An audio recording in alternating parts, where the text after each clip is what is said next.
ਮੁੰਡੇ ਨੂੰ ਦਿੱਤਾ ਮੈਂ ਇੱਕ ਚੈਲੰਜ। ਨਾਈਸ ਮੁੰਡਾ ਕਹਿੰਦਾ ਠੀਕ ਹੈ, ਇਹ ਕੰਮ ਹੁਣ ਮੈਂ ਜ਼ਰੂਰ ਕਰਾਂ। ਚੈਲੰਜ ਮੈਂ ਨਾਈਸ ਮੁੰਡੇ ਨੂੰ ਕੀ ਦਿੱਤਾ ਮੈਂ ਇਸ ਵੀਡੀਓ ਦੇ ਵਿੱਚ ਤੁਹਾਨੂੰ ਦੱਸ। ਟਾਈਮ ਮੈਂ ਕਿਹੜੇ ਟੌਪ ਫਲੋਰ ਤੇ ਖੜਾ ਮੈਨੂੰ ਦੱਸੋ ਅੱਜ ਕਮੈਂਟ। ਮੁੰਡਾ ਦੇਖਾਂ ਤੇ ਹੋ ਗਿਆ ਮੇਰੇ ਨਾਲ ਨਾਰਾਜ਼, ਗੱਡੀ 'ਚੋਂ ਉਤਰ ਕੇ ਨਾਲ ਹੀ ਦੇਖਾਂ ਤੇ ਪੈਦਲ ਤੁਰਨ ਲੱਗ ਗਿਆ। ਯਾਰ ਹੁਣੀ ਨਾਈਸ ਮੁੰਡੇ ਦੇ ਨਾਲ ਪਹੁੰਚ ਕੇ ਬਲਾਲ 버ਗਰ ਪੁਆਇੰਟ ਤੇ ਸਨੀ ਭਾਈ ਨੂੰ ਕਿਹਾ ਸਪਾਈਸੀ ਜਿਹਾ ਲਾ ਦੇ। ਭਾਈ ਕਹਿੰਦਾ ਯਾਰ 버ਗਰ ਤਾਂ ਮੈਂ ਸਪਾਈਸੀ ਜਿਹਾ ਲਾ ਦਵਾਂ, ਲੇਕਿਨ ਇਹਦੇ ਪੈਸੇ ਵੀ ਦੇ। ਮੈਂ ਕਿਹਾ ਪੈਸੇ ਤੈਨੂੰ ਦੇਗਾ ਨਾਈਸ ਮੁੰਡਾ। ਗਿਆ ਹੋਇਆ ਸੀ ਜੀ ਬੈਂਕ 'ਚੋਂ ਪੈਸੇ ਕਢਵਾ। ਸਪਾਈਸੀ ਕਰਦੀ ਨਾਈਸ ਮੁੰਡੇ ਨੇ ਖਾਣਾ, ਮੇਰਾ ਨੂੰ ਪਤਾ ਲੱਗੇ। ਇੱਕ ਰੱਖੀ ਜ਼ਿਆਦਾ ਕਰਦੀ ਹੋ 버ਗਰ ਦੇ ਵਿੱਚ ਲਾਤੀਆਂ ਕਾਫੀ ਮਰਚਾਂ। ਨਾਈਸ ਮੁੰਡੇ ਵਾਸਤੇ ਉਹ ਖਾਏਗਾ ਜਦੋਂ ਉਹਨੂੰ ਲੱਗੇਗਾ ਫਿਰ ਪਤਾ। ਦੇਖਾਂ ਤੇ ਆ ਗਿਆ ਸੀ ਬੈਂਕ 'ਚੋਂ ਪੈਸੇ ਕਢਵਾ ਕੇ। ਮੈਂ ਕਿਹਾ ਕਿੰਨੇ ਲੈ ਕੇ ਆਇਆ? ਕਹਿੰਦਾ ਲੈ ਕੇ ਆਇਆ ਪੂਰੇ 240। ਪਹੁੰਚਿਆ ਤੇ ਨਾਈਸ ਮੁੰਡਾ ਦੇਖਾਂ ਤੇ ਪਾਣੀ ਦੀ ਬੋਤਲ ਉਹ ਅੱਧੀ ਪੀ ਗਿਆ। ਮੈਂ ਕਿਹਾ ਕੀ ਬਣਿਆ? ਕਹਿੰਦਾ ਯਾਰ 버ਗਰ 'ਚ ਤਾਂ ਉਹਨੇ ਮਰਚਾਂ ਹੀ ਬੜੀਆਂ ਲਾਤੀਆਂ। अस्सलाम वालेकुम भाई जी।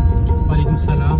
और भाई जी सेहत तबीयत तो मेरी ठीक है। तू कैमरा बंद रख। कैमरा तो बंद कर दे यार। सब गल कुछ तां दस्सिया सुन लोकां यार, कोई बंदा शहरों शह खवा दिंदा, रोज नूं। शहर मैं कोई जांदे शै नहीं खानी यार, खवा दिंदा बंदा। मैं भरावा कोई शै नहीं खानी किते भुल जा। बंदा कैमरे अगे ही कह दिंदा चल मैं खवा दांगा, फिर खाएगा। बंद कर लगा तेरी मैं खवावांगा, खाएगा। तेन को बंद कर कैमरा। ਮੁੰਡਾ ਤਾਂ ਮੰਨ ਹੀ ਨਹੀਂ ਰਿਹਾ ਸੀ ਕਿ ਨਾ ਤੂੰ ਸ਼ੈ ਖਵਾ ਤੇ ਨਾ ਮੈਂ ਖਾਣੀ ਆ। ਮੈਂ ਕਿਹਾ ਠੀਕ ਆ ਯਾਰ, ਤੂੰ ਨਾ ਖਵਾ ਤੇ ਮੈਂ ਖਵਾ ਦਾਂਗਾ। ਕਹਿੰਦਾ ਮੈਂ ਤਾਂ ਵੀ ਨਹੀਂ ਖਾਣੀ। ਨਾਈਸ ਮੁੰਡਾ ਜੀ, ਤੁਸੀਂ ਇੱਕ ਚੈਲੰਜ ਦੇ ਰਹੇ ਸੀ ਕੈਮਰਾ ਆਫ ਤੇ ਔਨ ਤੇ ਦੋ 2 ਮਹੀਨੇ ਨਾ ਮੈਂ ਚਿੱਟਾ ਸੂਟ ਹੀ ਪਾਉਣਾ ਮਿੱਤਰੋ। ਇਹ ਨਹੀਂ ਵੀ ਇੱਕੋ ਸੂਟ ਪਾਈ ਰੱਖਣਾ। ਮੇਰੇ ਕੋਲ 3-4 ਸੂਟ ਆ।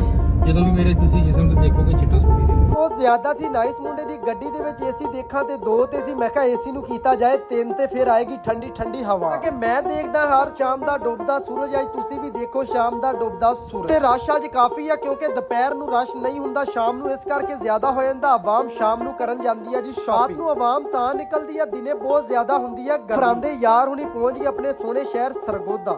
ਹਾਂਜੀ ਮਿੱਤਰੋ, ਸ਼ਹਿਰ ਪਹੁੰਚੇ ਤੇ ਟਾਈਮ ਹੋ ਗਿਆ ਸੀ ਨਮਾਜ਼ ਮਗਰਬ ਦਾ। ਮਾਸ਼ਾਅੱਲਾ ਨਮਾਜ਼ ਪੜ੍ਹੀ ਆ ਤੇ ਆਹ ਬੜੀ ਪਿਆਰੀ ਜੀ ਮਸਜਿਦ ਬਣਾਈ ਹੋਈ ਹੈ ਜੀ। ਚੈੱਕ ਕਰੋ, ਬਹੁਤ ਜ਼ਿਆਦਾ ਖੂਬਸੂਰਤ। ਕਿਆ ਬਾਤ ਹੈ ਮਾਸ਼ਾਅੱਲਾ। ਹਾਂਜੀ ਫਿਰ ਸਰਗੋਦਾ ਸ਼ਹਿਰ ਦੇ ਰਿਹਾਇਸ਼ੀਓ ਕਿਹੜੇ ਟਾਪ ਤੇ ਖੜਾ ਹੈ ਮੈਨੂੰ ਕਮੈਂਟ ਦੇ ਵਿੱਚ ਦੱਸੋ ਬਈ।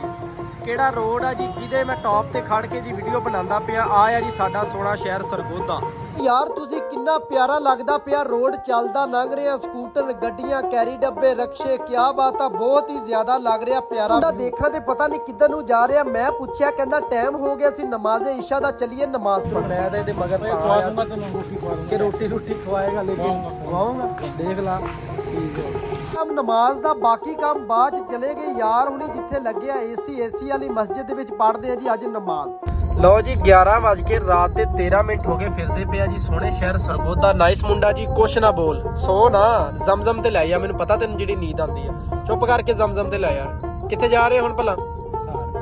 ਜ਼ਮਜ਼ਮ ਤੇ? ਨਾ ਨਾ ਨਾ, ਮੈਂ ਗੱਡੀ ਤੋਂ ਉਤਰ ਜਾਣਾ, ਛਲੰਗ ਮਾਰਦਾ ਨਹੀਂ ਮੈਂ ਭਾਈ, ਜ਼ਮਜ਼ਮ ਤੇ ਜਾਣਾ। ਹਾਂਜੀ ਕੱਲਬ ਯਾਰ ਹੁਣੀ ਨਾਈਸ ਮੁੰਡੇ ਦੇ ਨਾਲ ਪਹੁੰਚ ਗਏ ਜ਼ਮਜ਼ਮ ਤੇ। ਭਾਈ ਇੱਥੋਂ ਦੇਾਂਗੇ ਅੱਜ ਖਾਣ ਪੀਣ ਨੂੰ। ਹਾਂਜੀ ਮਿੱਤਰੋ, ਭੁੱਖ ਇੰਨੀ ਜ਼ਿਆਦਾ ਲੱਗੀ ਸੀ, ਵੀਡੀਓ ਬਣਾਉਣਾ ਯਾਦ ਹੀ ਨਹੀਂ ਰਿਹਾ। ਉਸ ਤੋਂ ਬਾਅਦ ਮੈਨੂੰ ਦਿਓ ਇਜਾਜ਼ਤ। ਆਪਣਾ ਖਿਆਲ ਰੱਖਿਓ, ਨਮਾਜ਼ ਕਾਇਮ ਕਰਿਓ। ਪਾਕਿਸਤਾਨ ਜ਼ਿੰਦਾਬਾਦ।